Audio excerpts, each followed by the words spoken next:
ஓம் சாந்தி 30/10/2025 காலை வகுப்பு. ஓம் சாந்தி. பாப்தாதா மதுபன். பாபா சொல்றாங்க, இனிமையான குழந்தைகளே, நீங்கள் இப்பொழுது மிக சாதாரணமாக இருக்க வேண்டும்.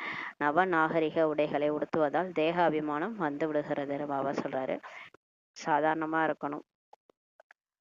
அந்த ஆடம்பரமான உடைகள்லாம் இப்போ உடுத்துறாங்களா, அந்த மாதிரிலாம் நிறைய நம்ம போட்டுட்டு நகை அதெல்லாம் மாட்டிட்டு ரொம்ப அதிகமாக வந்து டாம்பிகமாக எப்படி இருக்கிறாங்களோ அந்த மாதிரிலாம் நம்ம இருக்கக்கூடாது. தேக அபிமானம் அதனால வருதுன்றாரு. கேள்வி: அதிர்ஷ்டத்தில் உயர்ந்த பதவி இல்லை என்றால் குழந்தைகள் எந்த விஷயத்தில் அலட்சியமாக இருப்பார்கள்? பதில்: தன்னை மாற்றுவதற்கு பதிவேடு சார்ட் வைப்பதற்கு பாபா சொல்றாரு.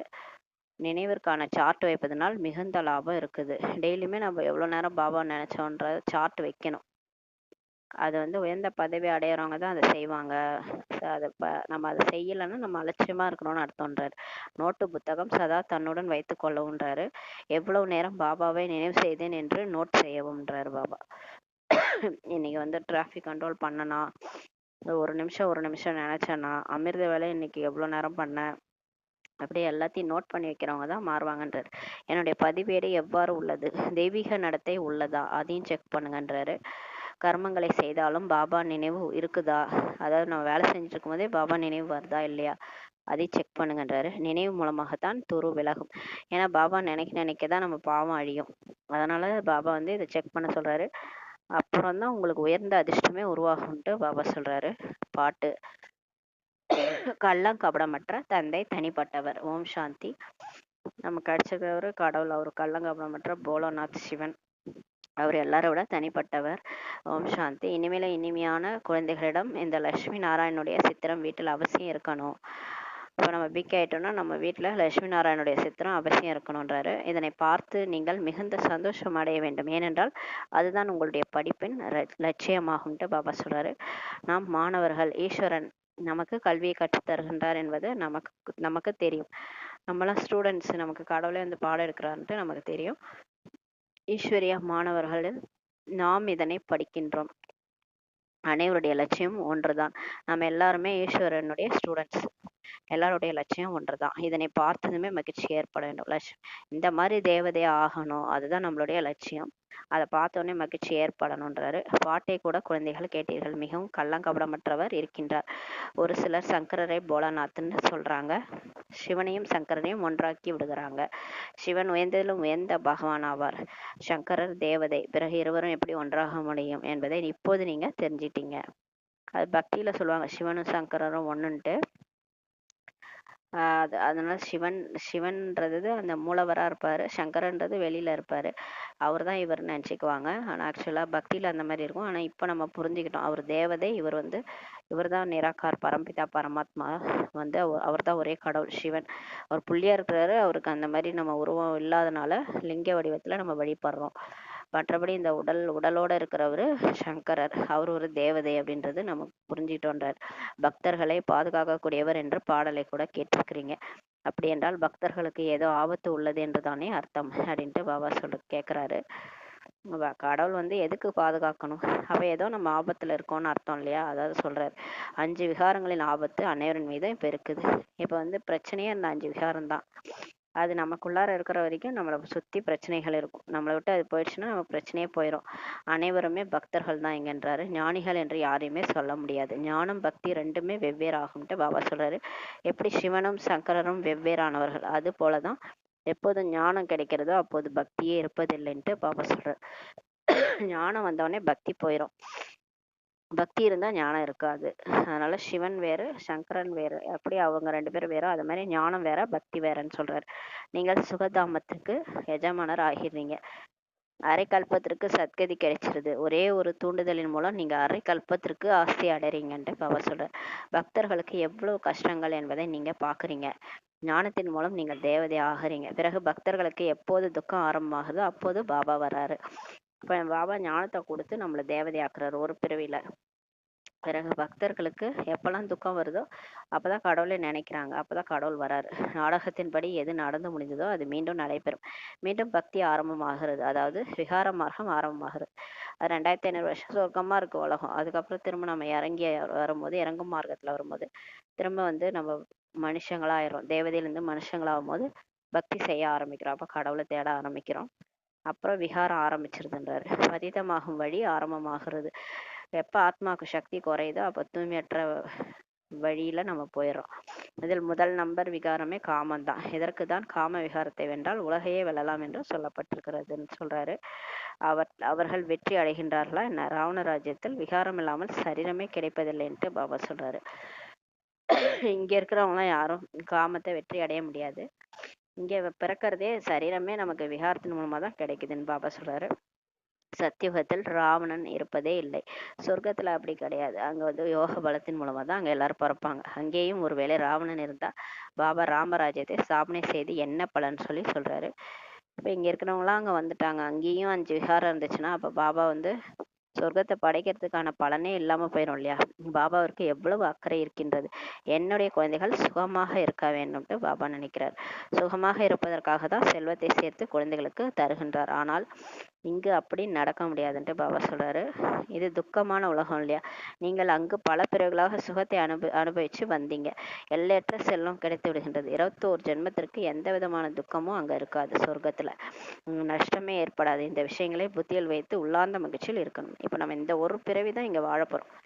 எப்ப நம்ம மரணம் வருதோ, நம்ம அந்த உடலை விட்டு எப்ப போறோமோ அது உடனே நம்ம அடுத்த பிறவி சொர்க்கத்துக்கு தான் போறோம். கடைசி வரைக்கும் இந்த முரளி படிச்சுட்டு பாபா கூட வாழ்ந்துட்டு நம்ம இந்த உடலை விட்டு போகும்போது பாபா கூட போயிட போறோம். அங்க போய் 21 ஜென்மத்திற்கு எந்த வித துக்கமும் இருக்காது, நஷ்டமும் இருக்காது. அதை மனசுல வச்சுக்கிட்டு சந்தோஷமா இருங்கன்றாரு. இந்த ஒரு பிறவிதான், அந்த பிறவி பெருங்கடல் நீந்தினார் அப்படின்ட்டு இருக்கும் இல்லையா? அப்ப இந்த ஒரு பிறவிய நம்ம முடிச்சிட்டாலே போதும். இந்த பிறவியை முடிக்கிறது தான் கஷ்டம். இந்த 5 விகாரத்தை வென்று நம்ம போனோம் இல்லையா? ஒரு பிறவியில நம்ம வென்று போகிறோம். அதுக்கு தகுந்த மாதிரி பதவி சொர்க்கத்துல கிடைக்குது. ஒரு பிறவி நீங்க நீந்துங்கன்றாரு. பெருங்கடலை நீந்துனீங்கன்னா அப்புறம் அடுத்த பிறவில நம்ம நல்லா இருக்கலாம், சொர்க்கத்துல ஜாலியா இருக்கலாம். உங்களுடைய ஞானம், யோகம் அனைத்துமே மறைமுகமானது. வெளியில இருக்கிறவங்களுக்கு யாருக்கும் தெரியாது. ஸ்தூலமான ஆயுதங்கள் எதுவுமே இங்க கிடையாது. இங்க வந்து சண்டை போடுற மாதிரி நம்ம வாளோ கத்தியோ அதெல்லாம் வச்சு நம்ம சண்டை போட்டு ராஜ்யத்தை பிடிக்கல. நம்ம வந்து இங்க ஞானம், யோகம் தான். இது வந்து மாயை வெல்லக்கூடிய ஆயுதங்கள். அங்க ஆயுதம் எதுவுமே கிடையாதுன்றாரு. இதுதான் ஞான ஆயுதம் என்று பாபா புரிய வைக்கிறார். அவர்கள் பிறகு ஸ்தூல ஆயுதங்களை தேவிகளின் கைகளில் காட்டியிருக்கிறாங்க. ஆனா பக்தி மார்க்கத்துல அம்மன் கையில வந்து என்னென்ன காமிச்சிருக்காங்கன்னா வாளு, கத்தி, எல்லாம் கோடாரி என்னென்னமோ காமிச்சிருக்காங்க. அவங்க அந்த ஸ்தூல ஆயுதங்களை காமிச்சிட்டாங்க. உண்மையிலே இது நம்ம புத்தியில ஞான அம்புதான். ஞானத்தை வந்து நம்ம அப்ளை பண்ணி வாழ்க்கையில வர பிரச்சனைகள்லாம் வெல்லறோம், மாயாவை வெல்லறோம். அதை வந்து அவங்க அந்த மாதிரி காமிச்சிட்டாங்க தேவிகள் கையில. இது ஞான ஆயுதம், ஞான வாள் என்று சாஸ்திரங்கள் படிப்பவர்கள் ஒருபோதும் சொல்வதில்லை. இதனை எல்லையற்ற தந்தை வந்துதான் நமக்கு புரிய வைக்கிறார். சக்தி சேனைகள் வெற்றியடைந்தார்கள் என்ற அவசியம் ஏதோ ஆயுதம் இருந்திருக்கும். அதாவது சக்தி சேனைகள் வெற்றி அடைஞ்சாங்கன்னா கண்டிப்பா அவங்க பாரத மாதா கி ஜெயின் பாடப்பட்டிருக்கு. அப்ப அவங்களாம் வெற்றி அடைஞ்சிருக்காங்கன்னா ஏதோ ஒரு ஆயுதம் அவங்கள்ட்ட இருந்திருக்கும்ட்டு பக்தியில நினைக்கிறாங்க. பாபா வந்து இந்த அனைத்து தவறுகளையும் கூறுகின்றார். உங்களுடைய இந்த விஷயங்களை நிறைய மனுஷங்க கேட்பாங்க. நம்ம இந்த மாதிரி இந்த ஞான விஷயங்கள்லாம் நம்ம போய் மற்றவங்க சொன்னோம்னா நிறைய பேர் கேட்பாங்க. வித்வான் போன்றவர்களும் ஒரு நாள் உங்கள்கிட்ட வருவாங்க. எல்லையற்ற தந்தை அல்லவா? அதனால கண்டிப்பா நம்மள்ட்ட தான் அந்த கவர்ச்சி இருக்கும். நம்ம அவரை நினைக்க நினைக்க நம்ம ஆத்மால கவர்ச்சி ஏற்பட்டு எல்லாரும் நம்மளை நோக்கி தான் வருவாங்க. குழந்தைகள், நீங்கள் ஸ்ரீமத் படி நடப்பதில் தான் நன்மையே இருக்கின்றதுன்ட்டு பாபா சொல்றாரு. நீங்க பாபா சொல்றபடி கேட்டு அவரை நினைச்சிட்டு இப்போ நீங்க சார்ட் வைக்க சொன்னார்ல, அது மாதிரிலாம் சார்ட் வச்சு நம்ம நினைச்சோம்னா சக்தி நிறைய நிரம்பும் போது நமக்கு நம்மளிடையே இந்த பாபாவுடைய கவர்ச்சி, பாபாவுடைய சக்தி பவர் வந்து எல்லாரும் இழுக்கும். நம்ம சொல்ற ஞானத்துல சக்தி ஏறும். அப்ப எல்லாருக்குமே புரிய ஆரம்பிக்கும். ஆனா பாபாவுடைய ஸ்ரீமத் படி நடக்கணும், அதுலதான் நன்மை இருக்குது. அப்போதுதான் தேக அபிமானமே விலகுன்றாரு. ஸ்ரீமத் படி நடக்க நடக்கதான் இந்த உடல் உணர்வு நம்மளை விட்டு போகும், நம்ம ஆத்ம உணர்வு நமக்கு வரும். எனவேதான் செல்வந்தர்கள், பணக்காரங்கள்லாம் இங்க வர்றதில்ல. ஏன்னா அவங்களுக்கு தேகம், இது தேக அகங்காரம் இருக்கு. நான் ஏன் தெரியுமா, நான் எவ்வளவு பெரிய பணக்காரன், இங்கெல்லாம் என்னால வர முடியாது, எனக்கு டைமே இல்லை அப்படின்னு சொல்லுவாங்க. அதனால பாபா தேக அகங்காரத்தை விட்டு விடுங்க என்று பாபா சொல்றாரு. அதாவது இந்த நம்ம பேசுறது எல்லாமே அந்த நான் யார் தெரியுமான்னு பேசுறது எல்லாமே அந்த உடல் அபிமானத்துல பேசுற வார்த்தைகள் தான். அதனால அவங்களாம் இங்க வர முடியாதுன்றாரு. இப்போது நல்ல உடைகளின் மீது ஆசை உள்ளது. நீங்கள் இப்போது வனவாசத்தில் இருக்கிறீர்கள் அல்லவா? இப்போது மாமனார் வீட்டிற்கு செல்ல வேண்டும். அங்கு நீங்கள் நிறைய நகைகளை அணிவீர்கள். இப்போ பாபா வந்து தாய் வீடு வந்து பரந்தாமம். அங்கேருந்து பாபா நம்மளை சொர்க்கத்துக்கு அமுச்சு வைப்பாரு. சொர்க்கலோகம். சொர்க்கத்துக்கு மாமனார் வீட்டுக்கு நம்ம போகிறோம் ஆத்மாக்கள். அங்கே போய் நிறைய உடைகள் நகைகள்லாம் இருக்கும். அங்கே இல்லாத நகையாக இங்கே இருக்க போது இந்த கலியுகத்தில் இருக்கிற நகை ட்ரெஸ்லாம் விட சூப்பராக ஃபர்ஸ்ட் கிளாஸான சதோ பிரதானமான தத்துவங்களாலான உடைகளோ நகைகளோ எப்படி இருக்கும். தங்கம் யோசிச்சு பாருங்க, ஃபர்ஸ்ட் கிளாஸ் தங்கம், 24 கேரட் கோல்டு மாதிரி தங்கம் மின்னுங்க. இங்க இருக்கிறதெல்லாம் எல்லாம் போலி தங்கம், போலி ட்ரெஸ். இது மேல ஏன் ஆசைப்படுறீங்கன்றாரு. இப்ப இருக்கிறதெல்லாம் வேஸ்ட். அங்க போய் நல்ல நல்ல ஆடைகள்லாம் அணிஞ்சிக்கலாம் அப்படின்றாரு பாபா.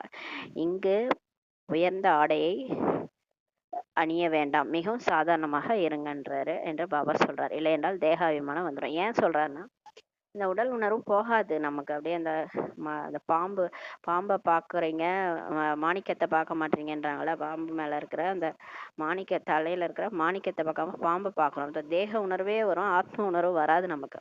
நம்ம ஜெயிக்கிறதே பார்த்தீங்கன்னா, மாயாவை வெல்றதே எப்படின்னா ஆத்ம உணர்வு அடைஞ்சு பாபாவை நினைக்கிறதுனால தான் நம்ம மாயாவே வெல்ல போகிறோம்.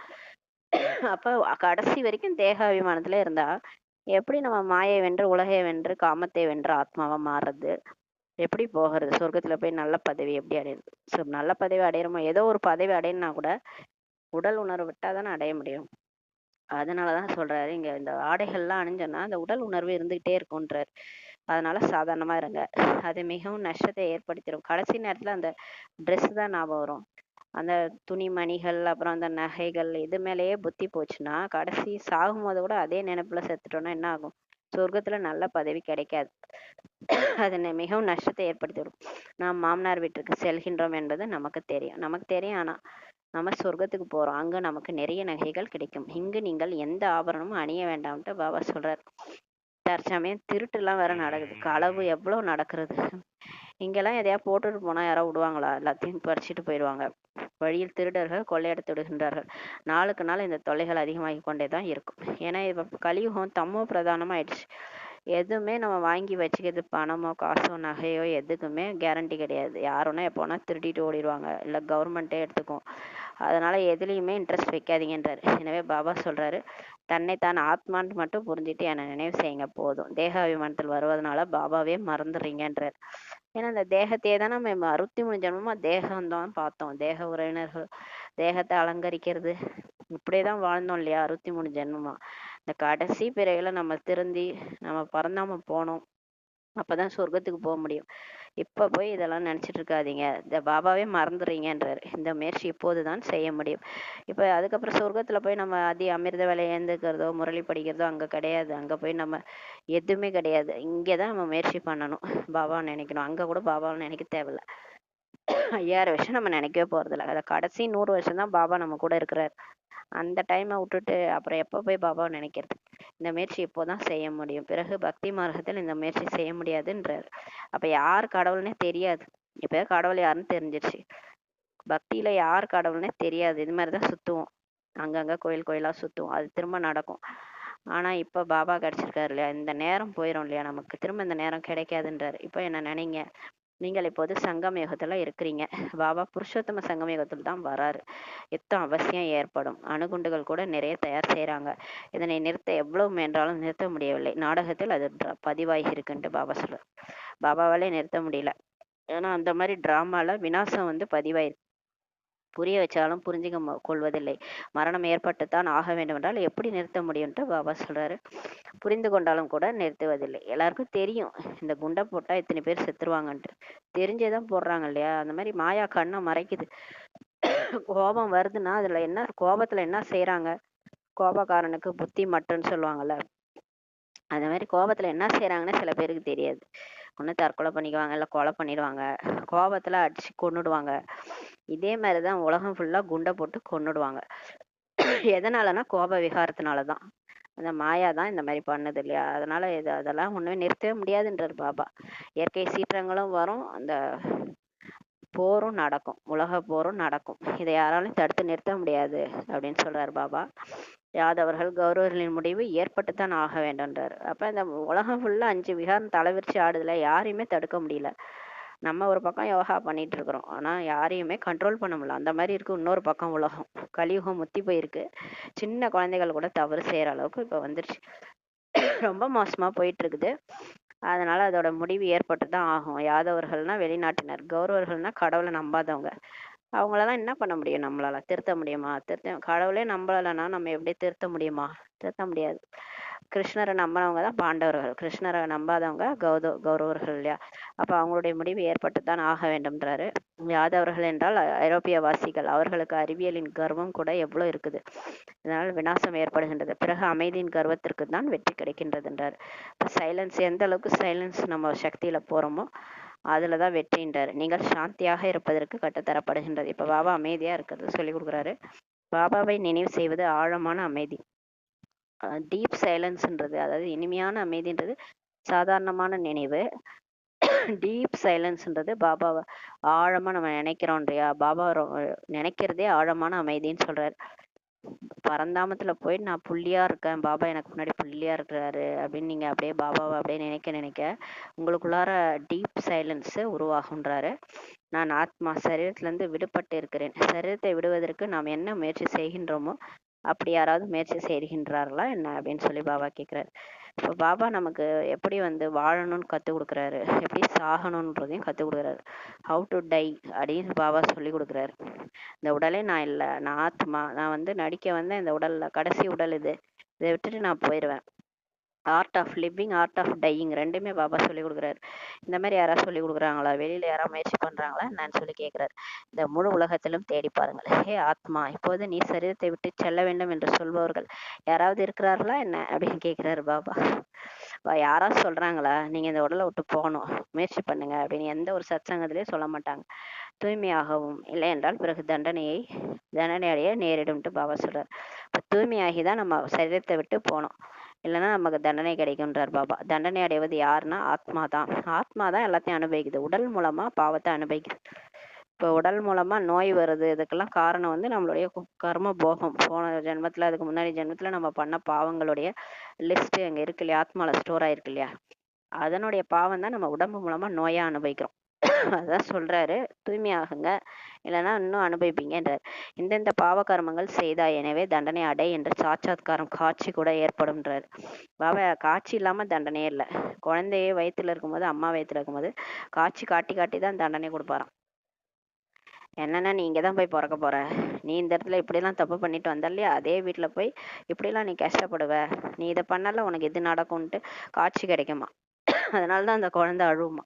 அதே மாதிரி நான் எல்லாருமே இறக்கும்போது அவங்களுக்கு காட்சிகள் கிடைக்கும். என்னன்னா இந்த மாதிரி பாவ கர்மங்கள், அதுதான் யமதூதர்கள்னு சொல்றாங்க. யமதூதர்கள்ன்றது காட்சி, நம்ம வாழ்க்கையில நடந்த காட்சிகள்.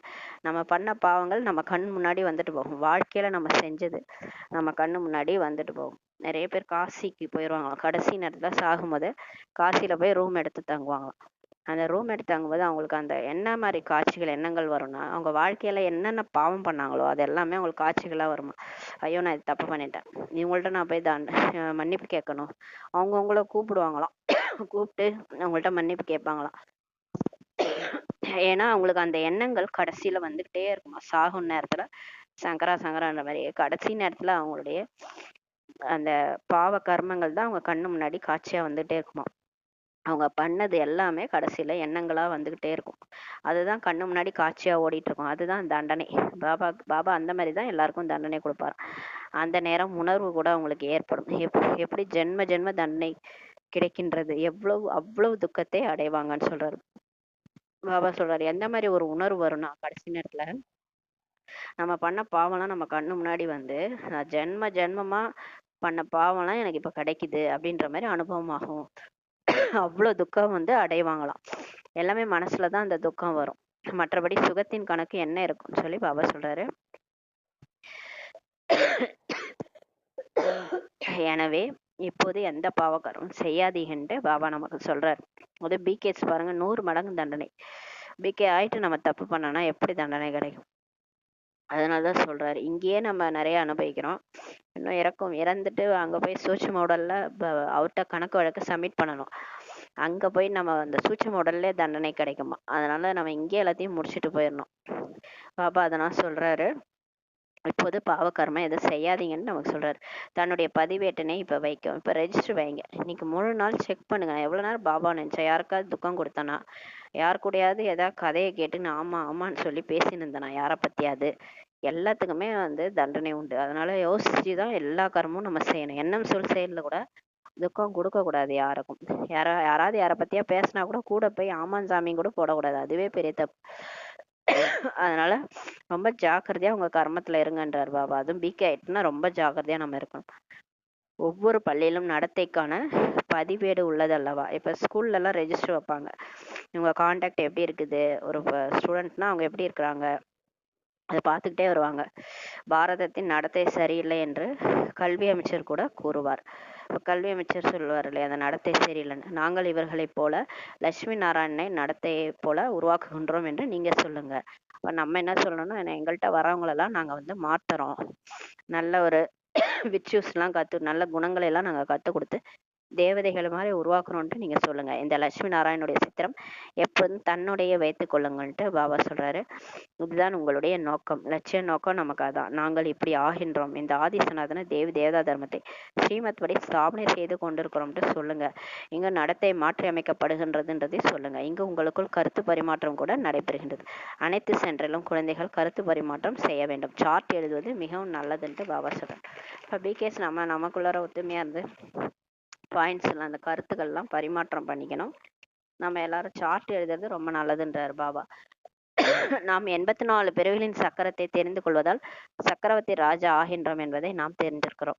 எவ்வளவு சகஜமானது. பிறகும் கூட தூய்மையாக ஆக வேண்டும். நினைவு யாத்திரைக்கான சார்ட் வைக்கவும். இதில் தான் மிகுந்த பலனே இருக்குது. நோட்புக் இல்லை என்றால் தெரிந்து கொள்ளுங்கள், அவர்கள் நினைவு செய்யவில்லை என்று அர்த்தம். ஐயோ பாபா எப்படிலாம் சொல்லிட்டாரு பாருங்களா. கையில ஒரு நோட் புக் இருக்கணும், நம்ம நோட் பண்ணிட்டே வரணும், இல்லைன்னா நம்ம அவரை நினைக்கவே இல்லைன்னு அர்த்தம்னு சொல்லிட்டாரு. நோட் புக்ஸ் அதான் கூடவே வைத்துக் கொள்ளுங்கள். எவ்வளவு நேரம் பாபாவை நினைவு செய்தேன் என்ற சார்ட் கூட எழுத உண்டு பாபா சொல்றாரு. நினைவு செய்யாமல் துருவே போகாது. நீங்க என்னதான் நீங்க பிகே ஆயிட்டு நான் முரளி படிச்சேன், அதை பண்ணேன், இதை பண்ணேன்னா வேஸ்ட்ன்றார் பாபா. அவரை நினைச்சாதான், நினைக்கலன்னா துரு போகாது. ஏதாவது யுக்தி யுக்தியா அவரை நினைக்கணும். அன்னைக்கு கூட சொன்னார்ல, பாட்டு போட்டு கேட்டு குஷியா இருங்க, அவரை அந்த சம்பந்தத்துல வச்சு குஷியா இருங்க.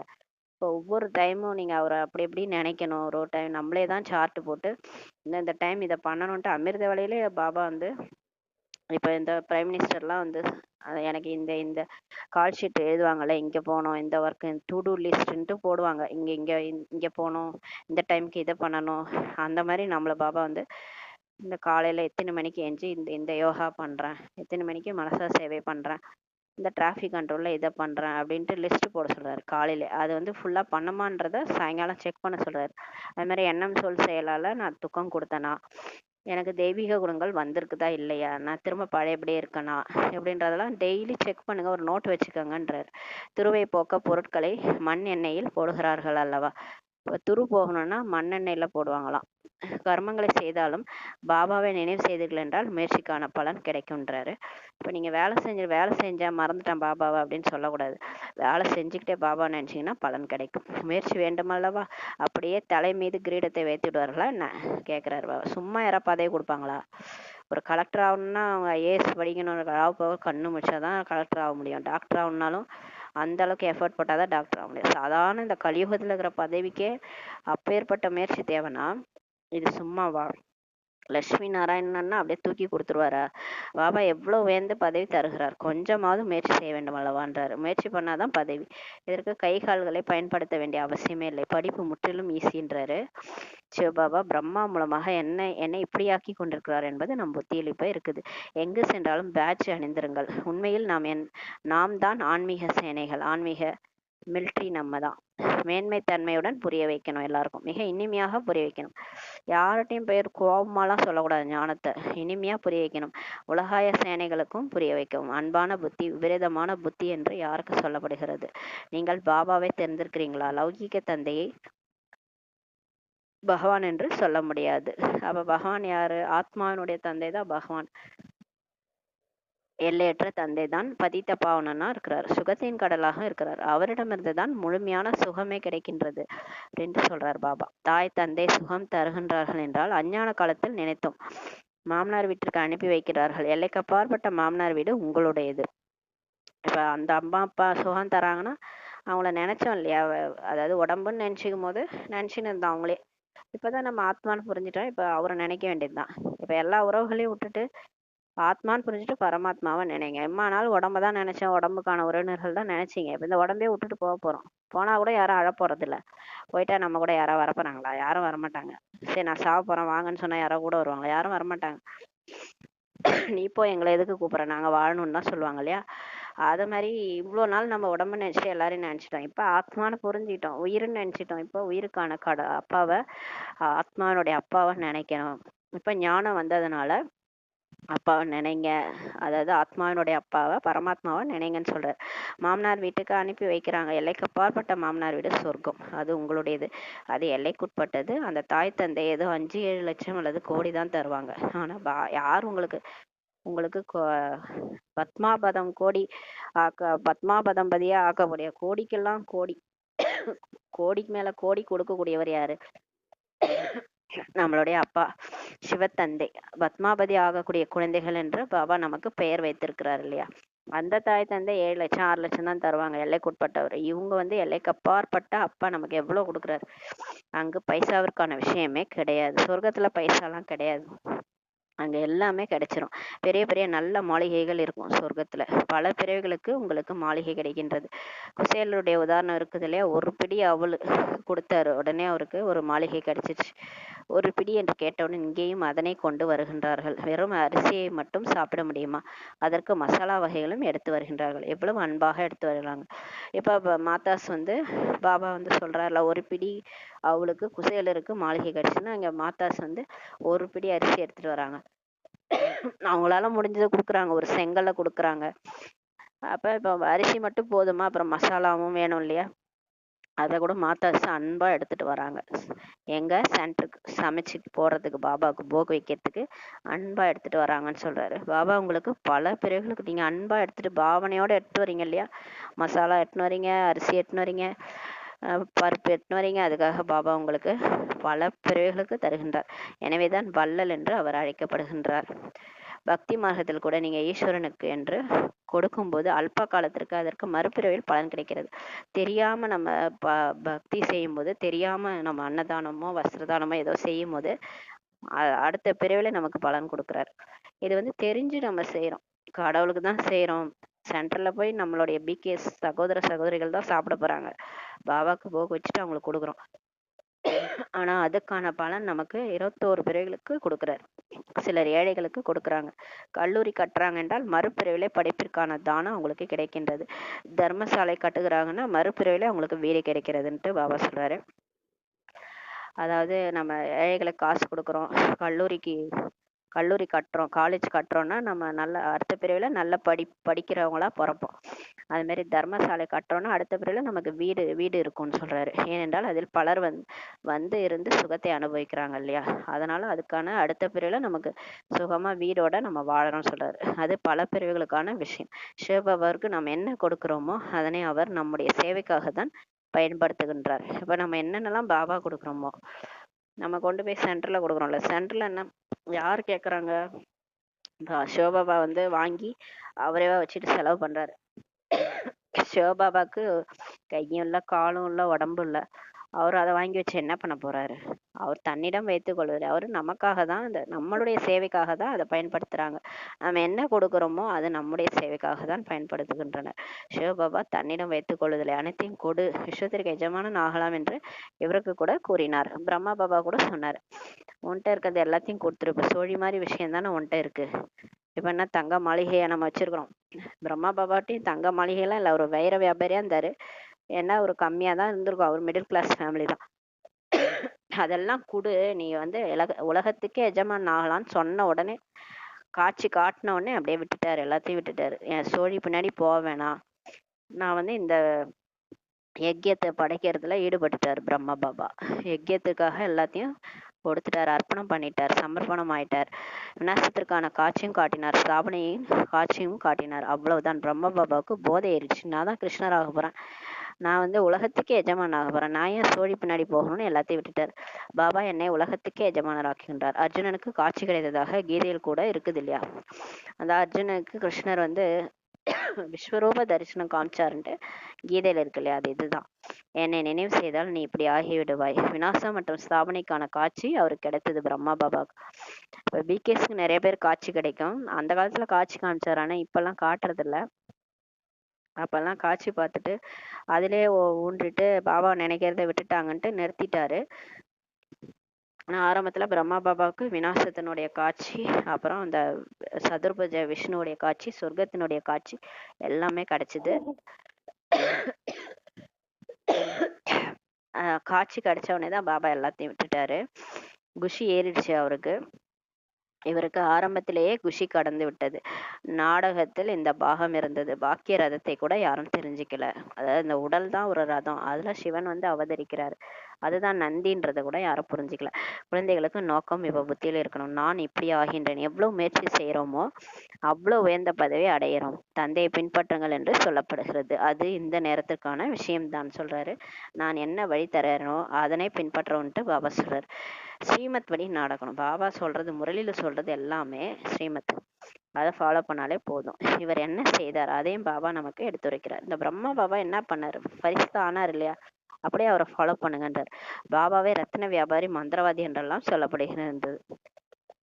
சிவபாபாவை தான் ரத்ன வியாபாரி. இந்த ரத்தினங்களை வியாபாரம் பண்றாரு. ஒன்னொன்னும் ஞான ரத்தினங்கள். இதை வந்து நமக்கு விற்கிறாரு. நம்ம அதை எவ்வளவு எடுக்கிறோமோ அவ்வளவு செல்வந்தரா நம்ம ஆக போறோம். மந்திரவாதியெல்லாம் யாரு, மந்திரஜாலம் காட்டுறது, காட்சி காட்டுறது எல்லாம் சிவபாபா தான். அதனாலதான் அவருக்கு மந்திரவாதி என்றெல்லாம் சொல்லப்படுகின்றது. பாபா பிரம்மா பாபா திடீரென்று தான் அனைத்தையும் விட்டு விட்டார். திடீர்னு பிரம்மா பாபா எதுக்கு விடணும்? ஒரு வழிபோக்கன் வந்து, ஏதோ ஒரு கதை இருக்கு, வழிபோக்கன் வந்தாரு, உலகத்தையே மாத்திட்டு போயிட்டாரு. அப்புறம் அவர் ஏதோ செய்ய போக அந்த பிராமணன், நடுவுல போன பிராமணன் மாட்டிக்கிட்டாருன்னு வந்தது. அந்த மாதிரி சிவபாபா வந்தாரு. அவர் உடம்புல இவர் வந்தாரு. வந்து அவர் பண்ண வேலைக்கெல்லாம் இவர் மாட்டிக்கிட்டாரு. திடீரென்று எல்லாத்தையும் விட்டுட்டாரு பிரம்மா பாபா. முதலில் அவர் ரத்தின வியாபாரியாக இருந்தார். இப்பொழுது அழிவற்ற ஞான ரத்தின வியாபாரியாக ஆகியிருக்கிறார். நரகத்தை சொர்க்கமாக்குவது எவ்வளவு பெரிய மந்திரம். பிறகு வியாபாரியும் கூட. ஏனென்றால் குழந்தைகளிடம் நல்ல வியாபாரம் செய்யறார். இப்ப நமக்கு வியாபாரம், நம்ம எவ்வளோ பாபாட்ட ஞானம் எடுக்கிறோமோ அவ்வளோ நம்ம அடைய போறோம். நம்ம கிட்ட தான் வியாபாரம் பண்ணிட்டு இருக்காரு. இந்த முரளி பாயிண்ட்ஸ் எல்லாம் நமக்கு சொல்லி சொல்லி மாத்திட்டு இருக்காரு. மதிப்பற்ற ஒரு பிடி அரிசியை பெற்று மாளிகை தருகின்றார். எவ்வளவு நல்ல வருமானத்தை அடைய வைக்கிறார். நகை வியாபாரத்தில் கூட அப்படித்தான் செய்யறாங்க இல்லையா. யாராவது அமெரிக்கர்கள் வராங்கன்னா 100 ரூபாய் பொருளை 1000 ரூபாய்க்கு கொடுத்துடுறாங்க. தெரியாதவங்க வந்தா என்ன பண்றாங்க, சாதாரண 100 ரூபாய் பொருளை 500 1000 சொல்லி வெளிநாட்டவங்களுக்கு வித்துருவாங்க இல்லையா. அவர்களிடம் அதிகமாக ரூபாய் வாங்குறாங்க. பழமையான யோகமே உங்களிடம் மிக பழமையான பொருள்கிட்ட பாபா சொல்றாரு. இப்ப பழமையான ராஜ யோகம் தான், சிவனே சொல்லி கொடுத்த யோகம் தான் ராஜயோகம். இதுதான் நம்ம கிட்ட இருக்கிற மிக பழமையான பொருள்கிட்ட பாபா சொல்றாரு. உங்களுக்கு போலோநாத் பாபா கிடைச்சிருக்கிறார். எவ்வளவு கவலம் கபடமற்றவர். உங்களை என்னவாக ஆக்குறார். மதிப்பற்ற பொருளுக்கு பதிலாக உங்களை 21 ஜென்மக்கு என்னவாக ஆக்குறார். இப்ப நம்மள்ட்ட என்ன வாங்குறாரு, நம்ம ஏமாத்துறோம் பாருங்க. அதாவது 1 ரூபாய், ஏதாவது ஈயம் பித்தளைக்கு பேரிச்சம்பழம்ன்ற மாதிரி நம்ம வந்து ஒன்றும் உதவாத பொருளாக நம்ம வச்சிருக்கிறோம். ஒன்றுமே இல்லை, கடைசி பிறவில ஒன்றும் இல்லாமல் உட்காந்துருக்கோம். நம்மள்ட்ட இந்த 1 ரூபாய் 2 ரூபா கொண்டு போய் கொடுக்கணும், நம்மளால முடிஞ்சது. அதை வாங்கிட்டு 21 பிறவிக்கு நம்மளை என்னவா ஆக்குறாரு, தேவதையா ஆக்குறாரு. யாரா இருந்தாலும் சரி, பிகேசி எல்லாரையும் தேவதையா தானே ஆக்குறாரு. அப்ப எவ்வளவு கள்ளங்காப்படம் இல்லாம இருக்கிறாரு அவர் ஏமாத்துறோம் நம்ம. மனிதர்களுக்கு எதுவுமே தெரியாது இதெல்லாம் நடக்குதுன்ட்டு சொல்றாரு. போலநாத் கொடுத்தார் என்று ஒரு நேரம் அம்பா கொடுத்தார்கள், குரு கொடுத்தார்கள் என்று சொல்லிட்டு இருக்கிறாங்க. இங்கு படிப்பு தான் இது. எதுவுமே கடவுள் கொடுக்குறாருன்னா என்ன கொடுக்குறாரு, கையில வந்து என்ன காசு காசாவா எல்லார் கையிலும் கொடுத்துனுக்குறாரு. ஞானத்தை கொடுக்குறாரு. ஆனா ஞானம் இந்த படிப்பை தான் கொடுத்து எல்லாரும் புத்தியிலும் ஸ்டோர் பண்ணி புத்தியை கொண்டு பழிச்சு கொண்டு விட்டுறாரு. அவ்வளவுதான். கையில கொடுத்தா யாராவது அபகரிச்சுட்டு போயிடுவாங்க. அதனால ஆத்மால ஸ்டோர் பண்ணிடுறாரு. ஆத்மால ஸ்டோர் பண்ணா யாராவது அபகரிக்க முடியுமா? யாருமே அபகரிக்க முடியாது. இந்த பதவியும் யாராலும் அடைய முடியாது, இந்த ஞானத்தையும் யாராலையும் வாங்க முடியாது. அந்த அளவுக்கு ஞானத்தை நம்மகிட்ட கொடுத்துட்டு போறாரு. இந்த ஞானத்தை தான் நம்ம எடுத்துட்டு போறோம். போகும்போது உடலையே எடுத்துட்டு போவோம். அந்த உடல்ல அழிஞ்சு போயிடும். ஆத்மா இந்த ஞானத்தை, நம்ம கிடைக்கிற ஞானத்தை புத்தியில எடுத்துட்டு ஆத்மா பறந்து போகும். அந்த ஞானத்தை வச்சுதான் நமக்கு 21 பிறவிகளுக்கு நம்மளை சுத்தி செல்வம் கிடைக்கும். எப்படி கிடைக்கணும்னு நமக்கு தெரியாது. ஆனா நம்மளை சுத்தி வீடு வாசல் உறவினர்கள் எல்லாமே இருப்பாங்க. அடுத்த 21 பிறவிகளுக்கு தங்க மளிகை வைர வெடின்னு எதனால கிடைக்குதுன்னா ஆத்மா இந்த பாயிண்ட் எல்லாம் புத்தியில ஸ்டோர் பண்ணிட்டு போறதுனால தான். ஏன்னா இது ஒண்ணு ஒண்ணு ஞான ரத்தினங்கள். இந்த ஞான ரத்தினங்கள் எல்லாமே ஸ்தூல ரத்தினங்களா மாறிடும், கைக்கு வந்துடும், டிரான்ஸ்ஃபர் ஆயிடும். ஈஸ்வரனோட பேங்க்ல நீங்க கொண்டு போய் டெபாசிட் பண்ணிட்டீங்கன்னா அது சொர்க்கத்துல அப்படியே வந்து உங்களுக்கு கொடுத்துருவாரு. சொர்க்கத்துல அந்த டெபாசிட் பண்ண அமௌண்ட் திரும்ப உங்களுக்கு மாளிகையா கிடைச்சிரும். அப்படியே மாறி வரும், அவ்வளவுதான். 21 பிறவிக்கு அப்படியே இங்க புத்தியில ரெக்கார்ட் ஆகுறது, அங்க போயிட்டு உங்களுக்கு கையில கிடைச்சிரும். இப்படிதான் ரெக்கார்ட் பண்ணிட்டு வரோம் நம்ம.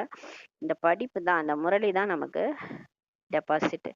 இதை தான் நம்ம புத்தியில ரெக்கார்ட் பண்ணிட்டே வராரு. இதுதான் நமக்கு வந்து அங்க போயிட்டு செல்வமா மாறுது. எத்தனை பிறவி எடுத்தாலும் அது நம்ம கூடவே வரும். நீங்கள் ஈஸ்வரிய பாடசாலையில உட்கார்ந்துக்கிறீங்க. கீதைக்கு தான் ஈஸ்வரிய பாடசாலை என்று கூறப்படுகிறது. பகவானுடைய மகா வாக்கியம் என்பது கீதையில் தான் இருக்கின்றது. பகவான் என்று யாருக்கு சொல்லப்படுகிறது என்பது கூட யாருக்குமே தெரியாது. கடவுள் யாருன்னு கேட்டாலே யாருக்குமே தெரியாது. அவங்கவுங்க ஏதோ ஒரு உடம்ப நினைச்சிட்டு இருக்கிறாங்க. முஸ்லிம் தர்மத்துல ஏதோ உருவமே இல்லைன்ட்டு கும்பிட்டுட்டு இருக்கிறாங்க. ஏதாவது ஒரு பொருள் இருக்குன்னா அது கண்டிப்பா ஒரு சேர்னா அது சேர் எப்படி இருக்கும்னு நமக்கு தெரியும். அதுக்கு பேர் சேர்ன்னு இருக்குது. கடவுளுக்கு உருவமும் இல்லை பேரும் இல்லைன்ட்டாங்க. ஒரு சேருக்கு கூட உருவம் இருக்கு, பேர் இருக்கு, கடவுளுக்கு இருக்காதா? கடவுள் புள்ளியா இருக்கிறாரு, அவர் பேர் சிவன், அல்லா, ஜஹோவான்னு ஏகப்பட்ட பேர் வச்சிருக்கிறீங்க, அப்புறம் பேர் இல்லைன்னு வேற சொல்லிட்டீங்க. நினைச்சு ஒண்ணு பேசிட்டு இருக்காங்க மனுஷங்க புத்தியே அப்படிதான். ஆளாளுக்கு ஒண்ணு பேசிட்டு இருக்கிறாங்க. அவரே வந்து சொன்னாதானே உண்மையை சொல்ல முடியும். சத்தியமானவர் சிவன் வந்து உண்மையை சொல்லிட்டு இருக்கிறாரு. பரம்பிதா பரமாத்மா என்று யாருக்கு சொல்லப்படுகின்றது? யாரிடம் வேண்டுமானாலும் கேளுங்கள், போய் கேளுங்க. பரம்பிதா பரமாத்மா எல்லா தர்மத்திலையும் சொல்றாங்க. காட்ஃபாதர் ஜீசஸ், ஜீசஸோட அப்பா யாரு? பரமபிதா சொல்றாங்க. எல்லா தர்மத்திலையும் சொல்றாங்க. அல்லாஹ் யாரு? இந்து தர்மத்திலையும் சொல்றாங்க பரம்பிதா பரமாத்மா சிவன் சொல்லிட்டு. ஆனா யார்கிட்ட வேணாலும் போய் கேளுங்கன்றாரு. பாபா தான் தோட்டக்காரனாக இருக்கிறார், உங்களை முள்ளிலிருந்து மலராக பார்க்கிறார். அந்த சிவன் தான் வந்துட்டார். சத்தியமானவர் பொய்யா பேசுவாரு? உண்மையதான் பேசிட்டு இருக்காரு, நம்புங்க. இந்து தர்மத்துல இருக்கிறவங்க நம்பிட்டாலே போதும், உலகமே மாறிடும். பேரை இந்துன்னு வச்சுக்கிட்டு ஏதோ ஒரு இல்லாத தர்மத்தினுடைய பேரை வச்சிட்டு இருக்கிறாங்க. அவங்க தர்மத்தினுடைய ஸ்தாபகர் யாருன்னு கூட தெரியாம இருக்கிறாங்க. அவரை வந்து ஸ்தாபகரே வந்து பேசிட்டு இருக்கிறாரு. அவர் தான் தோட்டக்காரனாக இருக்கிறாரு. உங்களை முள்ளிலிருந்து இப்ப மலராக்கி இந்த மலரெல்லாம் எடுத்துட்டு போறாரு. தோட்டத்தை உருவாக்க அல்லாவின் தோட்டம் சொல்றாங்களே, அந்த தோட்டம் அவருடையதே தான் அல்லாவின் தோட்டம் என்று சொல்லப்படுகிறது என்று பாபா சொல்றாரு. ஐரோப்பிய வாசிகள் கூட சொர்க்கம் என்றுதான் சொல்றாங்க இல்லையா? வெளிநாட்டினர்லாம் கரெக்டா சொல்றாங்க. இந்த பாரத நாட்டுல இருக்கிறவங்க தான் குழப்புறாங்க. வெளிநாட்டினர் தான் சொல்றாங்க பேரடைஸ்ன்னு சொல்றாங்க. அது என்னது? சொர்க்கம். சொர்க்கம்ன்றது அல்லாஹ் உருவாக்குன சொர்க்கம். அங்க யார் இருப்பாங்க? தேவதைகள் தான் இருப்பாங்க. அந்த தேவதைகளை தான் இப்ப மனுஷங்களா இருக்கிறவங்கள தேவதைகளா மாத்திட்டு இருக்கிறாரு, இந்த ஞானத்தை சொல்லி புரிய வச்சு. இதை யாரும் நம்புறது இல்ல. பிகேஸே நம்புறது இல்லைன்னா அப்புறம் வெளியில இருக்கிறவங்க யார் நம்புவாங்க? பாரதம் ஃபரிஸ்தானாக சொர்க்கமாக இருந்தது, இப்போது சுடுகாடாகிவிட்டதுன்னு பாபா சொல்றாரு. எப்போது நீங்கள் மீண்டும் சொர்க்கத்துக்கு எஜமானனாக ஆகுறீங்க? ஒரு காலத்துல சொர்க்கமா அந்த பூமி தான் இப்படி நரகம் ஆயிடுச்சு, சுடுகாடாயிடுச்சு. ஏன்னா நம்மளாம் மனுஷங்களானதுனால சுடுகாடாயிடுச்சு. இப்ப திரும்ப தேவதை ஆகுங்க, சொர்க்கமாயிடும்ட்டு சொல்றாரு. நல்ல குணங்களை தாரணை பண்ணீங்கன்னா சொர்க்கமாயிடும். அப்ப நீங்க சொர்க்கத்துக்கு எஜமானா ஆயிடுங்க.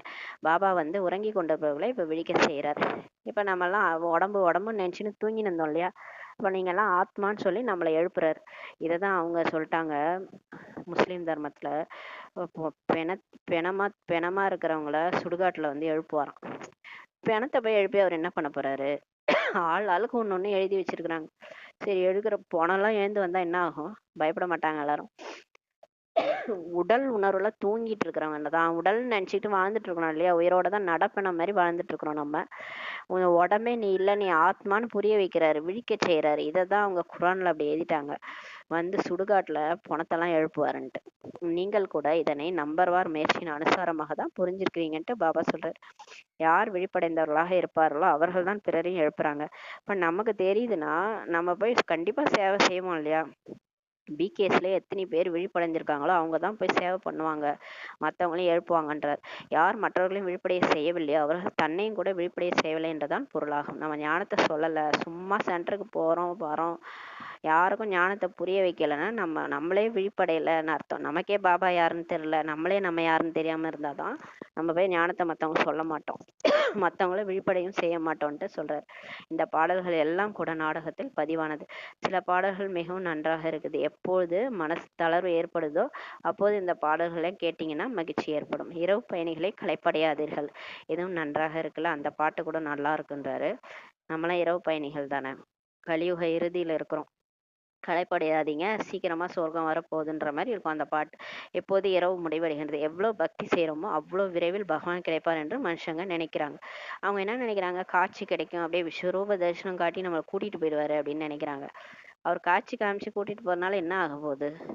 அதை உடலை விட்டு போகணும், அவ்வளவுதான் அவங்களுக்கு. அததான் பக்தி செய்யறவங்க விரும்புறாங்க.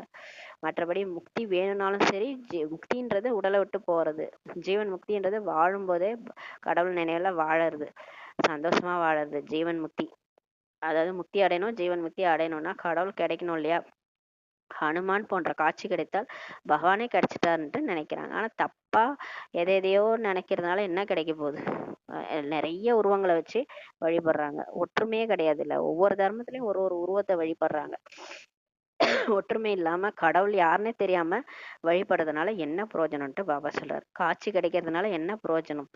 அவங்க பகவான் கிடைச்சிட்டாருன்னு நினைக்கிறாங்க. இந்த சாட்சாத்காரங்கள் அனைத்தும் நாடகத்தில் பதிவானது என்று பாபா புரிய வைக்கிறார். ஆனா இந்த காட்சி கிடைக்கிறது கூட இவர் தான் அந்த மாதிரி பண்றாரு.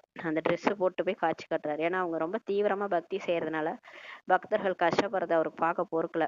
உடனே போய் அந்த ட்ரெஸ் போட்டு போய் காட்சி காட்டிடுறாரு. அப்புறம் உடனே அவங்க தான் கடவுள்னு நினைச்சுக்கிறாங்க, ஹனுமான் தான் கடவுள்னு நினைச்சுக்கிறாங்க. இந்த சாட்சாத்காரங்கள் எல்லாமே நாடகத்துல பதிவானதுன்ட்டு பாபா புரிய வைக்கிறார். இதெல்லாம் டிராமால இருக்குது, இந்த மாதிரி காட்சி கிடைக்கிறதெல்லாம் டிராமால இருக்குதுன்னு சொல்றாரு பாபா. என்ன பாவனை வைக்கிறாங்களோ அதனுடைய காட்சி எல்லாருக்குமே கிடைக்குது, மற்றபடி வேற எதுவும் நடப்பதில்லைன்ட்டு பாபா சொல்றாரு. இப்போ முருகரை வேண்டாங்கன்னா முருகரோட காட்சி கிடைக்குது. இப்போ என்ன பாவனை வைக்கிறாங்களோ உனக்கு அந்த காட்சி கிடைக்குது, மற்றபடி வேற என்ன? அதனால நம்ம போயிட்டு சொர்க்கத்துக்கு போக போறோமா? இல்லை எதுவுமே முக்தி கூட அடைய முடியாது, இங்கே தான் வாழணும். மற்றபடி கஷ்டங்களோட வாழ்க்கையை தான் வாழ்ந்துட்டு இருக்கிறாங்க, எதுல இருந்தும் விடுபட முடியாதுன்றாரு. இந்த பேட்ச் எப்போதுமே நீங்க அணிந்திருக்கணும். நீங்க சேவைக்கான பொருளே இந்த பேட்ச் தான். பேட்ச் வந்து எப்பயுமே போட்டுட்டு இருக்கணும். விதவிதமாக இந்த பேட்ச் கூட தயாராகி இருக்கு. இது புரிய வைக்க மிகவும் நல்ல பொருள். இந்த பேட்ச் இருந்தாலே சூப்பரா நீங்க ஞானத்தை புரிய வைக்கலான்ட்டு பாபா சொல்றாரு. ஏன்னா அது என்னன்னு கேட்கறாங்கல்ல, கேட்கும் போதே ஈஸியா எல்லாத்தையும் சொல்லிடலாம். நம்ம சேவை வந்து நம்மளா போய் சொல்லணும்னு அவசியமே கிடையாது, அவங்களே வந்து கேக்குறாங்க. நீங்க என்ன இந்த பேட்ச் படிக்கீங்க, நீங்க யாரு, எந்த இயக்கம், என்ன உங்களோட இது அப்படின்னு அவங்களே கேக்குறாங்க. கேட்கும்போது நோண்டி நோண்டி கேட்கும்போது நம்மளே ஞானத்தை எல்லாத்தையும் சொல்லிட்டு வந்துடலாம். அதனாலதான் பாபா பேட்ச் கொடுக்குறாரு. அந்த பேட்ச் கூட நிறைய பேர் போடுறது இல்ல. நீங்கள் ஆன்மீக சேனைகள் அல்லவா, சேனைகள் எப்போதும் அடையாளம் போட்டிருப்பாங்க இல்லையா? மிலிட்ரிலாம் பாருங்களேன், பேட்ச் போட்டிருப்பாங்க. அந்த மாதிரி நம்மளும் ஆன்மீக சேனைன்றதுனால பேட்ச் போட்டிருக்கணும். குழந்தைகள் கூட பேட்ச் அணிந்திருந்தால் நான் இப்படியாக போகிறேன் என்ற போதை கூட இருக்கும் இல்லையா? நாம் மாணவர்கள், பாபா நம்மை மனுஷனது தேவதையாகி கொண்டிருக்கிறார். மனிதர்கள் தேவதைகளுக்கு பூஜை செய்யறாங்க, தேவதைகள் தேவதைகளுக்கு பூஜை செய்ய மாட்டாங்க. இங்கு மனிதர்கள் தேவதைகளுக்கு பூஜை செய்யறாங்க. ஏனென்றால் தேவதைகள் மிகவும் சிரேஷ்டமானவர்கள், அதனாலதான் தேவதைகளுக்கு பூஜை செய்யறாங்கன்ட்டு பாபா சொல்றாரு. அந்த பேட்சை போட்டிருந்தா அது மாதிரி ஆகணும், அப்ப நமக்கு கோபப்படணும்னு எண்ணமே வராது. அந்த பேட்சை பார்க்க பார்க்க அந்த 5 விகாரத்துல போகணும்னு எண்ணமே வராது. ஏன்னா நம்ம அந்த மாதிரி ஆயிட்டு இருக்கோம். இதுதான் நம்மளுடைய லட்சியம், குறிக்கோள்ன்றது மனசுல எப்பயும் இருந்துகிட்டே இருக்கும். அதுல பாபாவும் இருக்கிறாரு, லட்சுமி நாராயணன் லட்சியம் நோக்கம் இருக்குது, பாபாவும் இருக்கிறாரு, நினைவும் இருக்கும், சேவையும் செஞ்சிருவோம், குறிக்கோளும் நமக்கு கூடவே இருக்கும். அதனாலதான் அதை போட்டுட்டே இருங்கன்ட்டு பாபா சொல்றாரு. நல்லது. இனிமையான வெகு காலத்துக்கு பிறகு கண்டெடுக்கப்பட்ட செல்லமான குழந்தைகளுக்கு தாயின் தந்தை மகிய பாப்தாதாவின் அன்பு நினைவுகளும் காலை வணக்கம். ஆன்மீக குழந்தைகளுக்கு ஆன்மீக தாய் தந்தை நமஸ்தே. நாம் ஆன்மீக குழந்தைகள் ஆன்மீக தாய் தந்தைக்கு நமஸ்தே. தாரணைக்கான முக்கிய சாரம். ஃபர்ஸ்ட் பாயிண்ட், புத்தியில் தன்னுடைய லட்சியம் குறிக்கோளை நினைவில் வைக்க வேண்டும். லட்சுமி நாராயண் சித்திரத்தை சதா தன்னுடன் வைத்திருக்க வேண்டும். நான் இப்படி ஆவதற்காக படித்துக் கொண்டிருக்கிறேன் என்ற குஷி எப்போதும் இருக்கணும். நாம் அனைவரும் இறைமானவர்களாக இருக்கின்றோம் சொல்றாரு. 2வது பாயிண்ட், தன்னுடைய மதிப்பற்ற ஒரு பிடி பழைய குப்பைகளை, ஒரு பிடி அரிசியைனா பாபா இங்க சொல்றது பழைய குப்பைகளை கொடுக்க சொல்றாரு, கொடுத்து மாளிகைகளை அடைய வேண்டும். பிரம்மா பாபாவை பின்பற்றி அழியாத ஞான ரத்தினங்களின் வியாபாரி ஆகவும்ட்டு பாபா சொல்றாரு. பாபா என்ன செஞ்சார்? பிரம்மா பாபா எப்படி ஃபர்ஸ்ட் பிளேஸ் அடைஞ்சார், கிருஷ்ணரா எப்படி ஆனாரு, அவர் என்ன பண்ணாரு, அதை அப்படியே ஃபாலோ பண்ணுங்க, காப்பி பண்ணுங்க, அப்ப நான் அழியாத ஞான ரத்தினங்கள் வியாபாரியா ஆயிடுங்கன்ட்டு சொல்றாரு.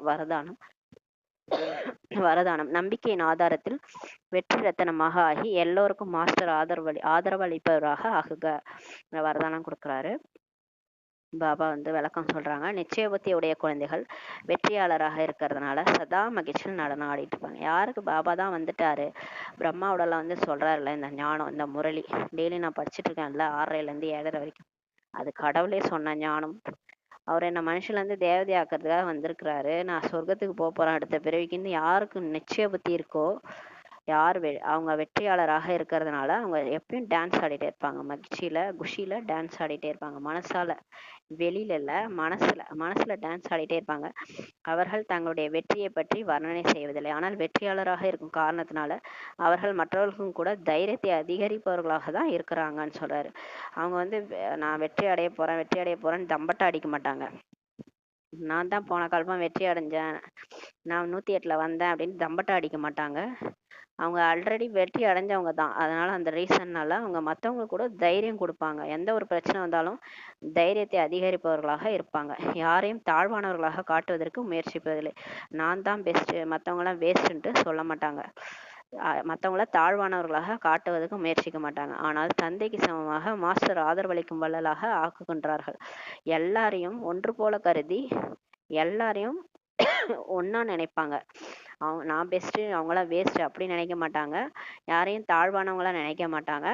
எல்லாரையும் ஆனால் தந்தைக்கு சமமாக மாஸ்டர் ஆதரவளிக்கும் வள்ளலாக ஆகுகின்றார்கள். அதாவது கீழே இருப்பவர்களை மேலே உயர்த்துகின்றார்கள். இவங்களும் மாறுவாங்க. இவங்களும் பாபா மாதிரி மாஸ்டர் ஆதரவளிக்கும் வள்ளலாக மத்தவங்களையும் மாத்துவாங்க, மத்தவங்கள உயர்த்துவாங்க அப்படின்னு சொல்றாரு. வீணானவற்றிலிருந்து சதா தூரமாக இருக்கின்றார்கள். அவங்கள வேஸ்டே பேச மாட்டாங்க. யாருன்னா வெற்றியாளராக இருக்கக்கூடிய குழந்தைகள். அவங்க வந்து வேஸ்ட் பேச மாட்டாங்க, அதுல இருந்து தூரமா இருப்பாங்க. வீணானவற்றில இருந்து ஒதுங்கி இருப்பது தான் வெற்றியாளர் ஆகுவது ஆகும். வேஸ்ட்ல இருந்து சுத்தமா ஒதுங்கிடணுன்றாரு. அப்படிப்பட்ட வெற்றி பெறும் குழந்தைகள் எல்லோருக்கும் மாஸ்டர் ஆதரவளிக்கும் வள்ளலாக ஆகிடுறாங்கன்ட்டு பாபா சொல்றாங்க. ஸ்லோகன்: சுயநலமற்ற மற்றும் விகாரமற்ற எண்ணங்களுடைய மனோநிலையின் மூலமாக சேவை செய்யக்கூடியவர்கள் தான் வெற்றி மூர்த்தி.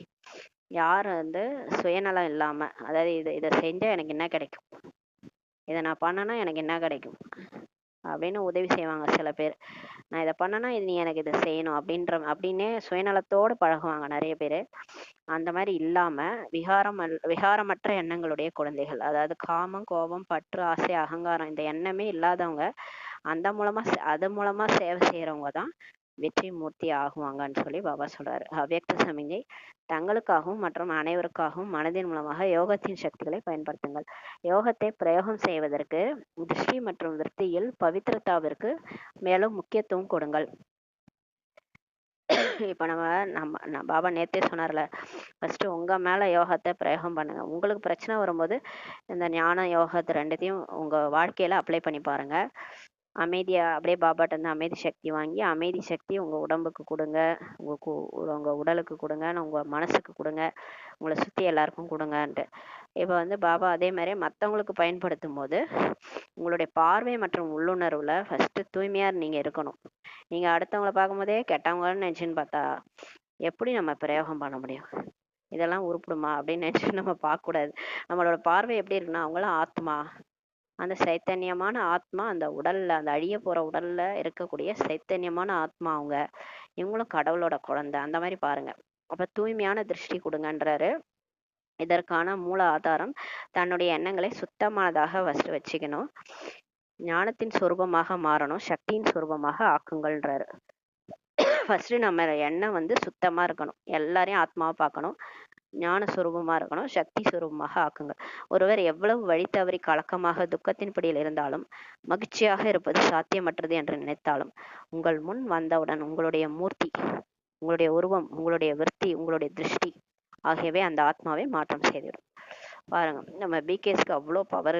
நம்மளது வந்து வழி தவறி போய் கலக்கமா பிரச்சனையில இருக்கிறாங்க, அவங்களுக்கு வாழ்க்கையே ஒரு துக்கத்தின் பிடியில இருக்கிறாங்க, அவங்களால மகிழ்ச்சியா இருக்கவே முடியாது. நீ என்னதான் பேசி மாத்தணும்னு நினைச்சாலும் அவங்க மாற மாட்டாங்க. அந்த மாதிரி ஒரு துக்கத்துல இருக்கிறாங்கனாலும் அவங்க முன்னாடி வந்ததும், எப்படி கோயிலுக்கு போறாங்க இல்லையா, கோயிலுக்கு போனோடனே மனசு அமைதியாயிடுது இல்லையா, அந்த மாதிரி நமக்கு முன்னாடி வந்தோடனே உங்களுடைய மூர்த்தி, உங்களுடைய உருவத்தை பார்த்து, உங்களுடைய உள்ளுணர்வை பார்த்து, உங்களுடைய பார்வையை பார்த்த உடனே அவங்க மாறிடணும். எப்பேற்பட்ட துக்கத்துல வந்த ஆத்மாவும் நம்மளை பார்த்த உடனே அமைதி ஆயிடணும். அந்த மாதிரி நம்ம இருக்கணும்ன்றாரு. இதுதான் யோகத்தை பயன்படுத்துவதாகும்னு சொல்லிட்டாரு.